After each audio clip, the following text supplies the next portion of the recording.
The champagne flute slipped from my fingers, crystals shattering against marble as I stared at my own brushstrokes being sold for $330,000. Ashley stood beside the auctioneer, radiant in designer silk, accepting congratulations for her masterpiece, while I stood frozen in my server's uniform. 16 years I'd believed that painting was lost forever, destroyed in the basement flood that took everything else. But there it was.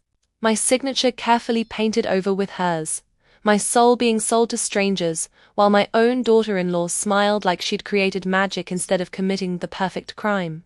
Comment your location and subscribe to stay connected. Time to dive into the story. Let me tell you how I ended up serving champagne at the very gallery where my stolen dreams were being auctioned off to the highest bidder. Because sometimes life has a twisted sense of humor, and sometimes that's exactly what you need to find your backbone again. 3 months earlier, I'd been Margaret Thompson, 68 years old, and invisible to everyone except bill collectors and grocery store clerks who barely glanced up when I counted exact change. My husband Robert had been dead for 8 years, leaving me with a mortgage I couldn't afford, and memories that didn't pay rent. My son David visited twice a year with his wife Ashley, just long enough to remind me how disappointed they were in my choices. "Mom, you could have been somebody," David would say, glancing around my cluttered apartment with that particular expression children reserve for parents who've failed to live up to their potential. All that talent just wasted. He wasn't wrong about the talent part. Once upon a time, Margaret Thompson had been Maggie Hartwell, the girl who painted landscapes so real you could smell the wildflowers and feel the morning mist. I'd won a scholarship to the Chicago Art Institute, had a gallery interested in my work, had dreams bigger than the small Kansas town where I grew up. Then Robert happened. Sweet, steady Robert with his accounting degree and sensible life plan. Marriage at 22, David at 24, and suddenly art became something I did when I had time. The studio became a guest room. The easel got moved to the garage. And eventually, the brushes got packed away in boxes marked, "Someday." After Robert died, I'd tried to find those boxes, tried to remember who I used to be. But someday had been buried under 8 years of grief and financial struggle. The basement flood 2 years ago had taken what was left of my artistic past. Canvases, brushes, even the photographs of my work, gone. Or so I thought. When David mentioned that Ashley had gotten a job at the prestigious Whitmore Gallery downtown, I'd felt a flutter of something that might have been pride. At least one person in the family was making something of themselves in the art world, even if it was just selling other people's dreams. "Ashley's doing really well," David had said during his last visit. "She's got such an eye for talent. Eleanor Price thinks she has real potential as a curator." I'd smiled and nodded, playing the supportive mother-in-law role I'd perfected over the years. What else was I going to say? That watching someone else live the life I'd given up made my chest feel like it was filled with broken glass? When Eleanor Price called me personally to offer a job serving at gallery events, I'd been too surprised to say no. "Ashley had recommended me," she said. "Thought I might enjoy being around art again." "It's not much," Eleanor had explained in her crisp, cultured voice. "Just serving champagne and canapés at openings and auctions. But Ashley mentioned you had an artistic background, and I prefer staff who appreciate what we're displaying." The pay was decent. And honestly, I needed the money. Social Security barely covered rent, let alone food and utilities. So I'd said yes, bought a simple black dress that didn't make me look like a discount store refugee, and showed up for my first event 3 weeks ago. The Whitmore Gallery was everything I'd dreamed of in my youth. White walls showcasing carefully curated pieces, perfect lighting that made every painting glow, hushed conversations where words like composition and brushwork were spoken with reverence. Walking through those rooms with a tray of champagne, I felt like a ghost visiting her own funeral. Ashley had been kind but distant during my first few shifts, acknowledging me with polite nods while she guided wealthy collectors through the exhibitions. She looked perfect in this environment. Sophisticated, educated, speaking the language of art with easy confidence. Everything I might have been if I'd made different choices. But tonight was special. Tonight was Ashley's first major auction as assistant curator, featuring emerging contemporary artists. The centerpiece was a landscape piece that Eleanor had called absolutely stunning during the preview. I'd been arranging champagne flutes for the early arrivals when I first saw it, displayed prominently in the main gallery with its own spotlight. The blood had rushed from my head so fast I'd gripped the serving table for support. It was my painting. Not similar to something I might have done, not reminiscent of my style. It was literally the landscape I'd painted of Miller's Creek in the summer of 2008, every brushstroke exactly as I remembered it. The creek winding through tall grass, the old oak tree with its gnarled branches, the afternoon light filtering through leaves I'd spent weeks perfecting. But the signature in the bottom right corner read, A. Thompson, in Ashley's careful script, painted over what I knew had been my own M. Hartwell. I'd stood there staring, telling myself I was wrong, mistaken. Maybe grief and age had scrambled my memories. Maybe I was seeing things that weren't there. But then I'd noticed the tiny flaw that proved it was mine. A spot near the creek where I'd accidentally mixed too much blue into the green and spent hours trying to fix it. The spot that looked like a mistake to everyone else, but meant hours of frustration to the artist who'd created it. My painting, my work, being sold with Ashley's name on it. The auction began at 8, and I served champagne with hands that barely trembled. On the outside, I was invisible Margaret Thompson in her simple black dress. On the inside, I was screaming.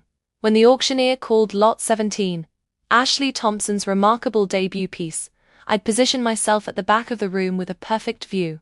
The bidding started at $50,000. The price climbed steadily as hands shot up around the room, numbers being called that made my minimum wage existence feel even smaller. Ashley stood near the front, her face glowing with false modesty, as people congratulated her between bids. She was wearing the pearl necklace I'd given her for Christmas 2 years ago, back when I could still afford gifts that mattered. 100,000, 150, 200,000. David appeared beside her, his arm around her shoulders, both of them watching their future get brighter with every bid. Their future built on my stolen past. 300,000, 310, 330,000. Going once. That's when the champagne flute fell from my numb fingers, crystal exploding against the marble floor like a gunshot. Heads turned, Ashley's included, and for one terrible moment our eyes met across the crowded room. I saw recognition flash across her face. Not guilt, not shame. Recognition and calculation, like someone doing rapid math in their head. Sold, $330,000 for this remarkable piece by Ashley Thompson. Applause filled the room, while I knelt to pick up crystal shards with fingers that wouldn't stop shaking. A security guard appeared beside me with a small broom, his voice kind but firm. "Don't worry about it, ma'am. Happens all the time at these events. Why don't you take a break?" I nodded and headed for the staff room, leaving behind the sound of celebration and the sight of Ashley accepting congratulations for selling my soul to strangers. In the tiny break room, I sat on a folding chair and stared at my hands. 68 years old, and I'd just watched my own daughter-in-law steal 16 years of my life in broad daylight. The worst part wasn't even the money, though $330,000 was more than I'd make in a decade of serving champagne. The worst part was how good she was at it. How naturally she accepted praise for work that had cost me months of early mornings and late nights, trying to capture light the way God intended it. But as I sat there surrounded by stacks of gallery programs and empty champagne boxes, something started burning in my chest that wasn't grief or shock. It was rage.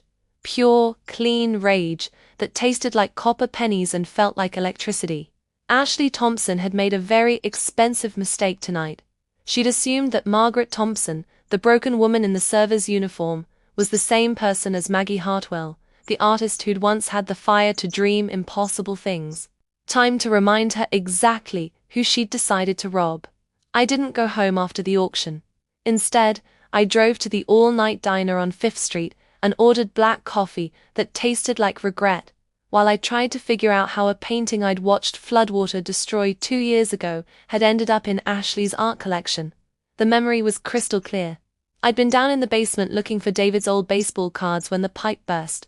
Water everywhere, soaking through cardboard boxes and ruining everything I'd stored down there, including the wooden crate where I'd kept my finished paintings, the ones too painful to display but too precious to throw away. Or so I'd thought. I pulled out my phone and scrolled through my contacts until I found Pete Morrison, the contractor who'd done the flood cleanup. Pete had been Robert's bowling body back in the day, and he'd given me a deal on the restoration work. Maybe he'd remember something I'd forgotten. He answered on the fourth ring, his voice thick with sleep. Margaret? Jesus, what time is it? Pete, I need to ask you about the basement flood at my old house, the cleanup you did 2 years ago. Margaret, it's after midnight. Can't this wait until morning? Did you save anything from those boxes? The ones that got water damaged? A pause. Some of it, yeah. Nothing you wanted to keep, you said. Told me to throw it all away. My heart started pounding. Where did you throw it away? Well, that's the thing. My nephew Danny was helping with the cleanup, and he asked if he could take some of the art stuff. Said his girlfriend was into painting and might be able to restore some pieces. You told me you didn't care what happened to it. Danny Morrison. Ashley's maiden name was Morrison. Pete, what's your nephew Danny's last name? Morrison. Why? And his girlfriend. What was her name? Ashley something. Pretty girl, real interested in art, said she might be able to save some of your paintings. Why are you asking about this now? I hung up without answering and sat in the diner booth, my coffee going cold while pieces clicked into place like bullets loading into a gun. Ashley Morrison. She'd been Ashley Morrison when she started dating David 8 years ago, fresh out of art school with a degree and no talent. I'd met her at Sunday dinner, watched her flip through art books and nod along when David talked about my wasted potential. She'd been so interested in my artistic background, asking questions about techniques and periods. I'd thought she was being polite, trying to bond with her future mother-in-law. Instead, she'd been shopping. The flood had been 2 years ago, just before David and Ashley got married. Perfect timing to acquire a collection of original artwork and plenty of time to plan how to use it. I drove home in the pre-dawn darkness, my mind clearer than it had been in years. By the time I reached my apartment, I had a plan that would have made Robert proud. He'd always said I was too trusting for my own good, but he'd also taught me to keep detailed records of everything important. In my bedroom closet, behind winter clothes I rarely needed, was a shoebox containing the documentation of my artistic life. Photographs of paintings, sketches, even some old exhibition programs from my college years. Everything I'd need to prove that Ashley Thompson's remarkable debut piece had been painted by Margaret Hartwell in the summer of 2008. I spread the photos across my kitchen table like playing cards, looking for the one I remembered taking of the Miller's Creek landscape. There it was, third photo in the stack, showing my painting on the easel in the garage studio. The date stamp on the back read, July 15, 2008. The signature clearly visible was M. Hartwell. But I needed more than old photographs. I needed expert testimony, documentation, something that would hold up if this went legal. I made my first call at 9 in the morning to Dr. Patricia Wells, my old art professor at the community college. Patricia had kept in touch over the years, always encouraging me to get back to painting. She'd know how to verify artistic authenticity. Margaret, what a lovely surprise. How are you doing? I'm doing better than I have in years, actually. Patricia, I need your help with something unusual. How would someone go about proving they painted a specific artwork? Well, there are several methods. Photographic documentation, signature analysis, even paint composition testing in extreme cases. Why do you ask? I told her everything. Ashley, the stolen painting, the auction, even Pete Morrison's nephew Danny. Patricia listened without interrupting, making occasional sounds that suggested she was taking notes. Margaret, this is serious fraud we're talking about. Art fraud. The kind that involves federal charges and prison time. I know. That's why I need to do this right. I can help you document your work and provide expert testimony about your artistic style and techniques. I still have some of your pieces from class, and I kept photographs of student work from that period. But Margaret, you need to understand what you're taking on. This isn't just about the money. What do you mean?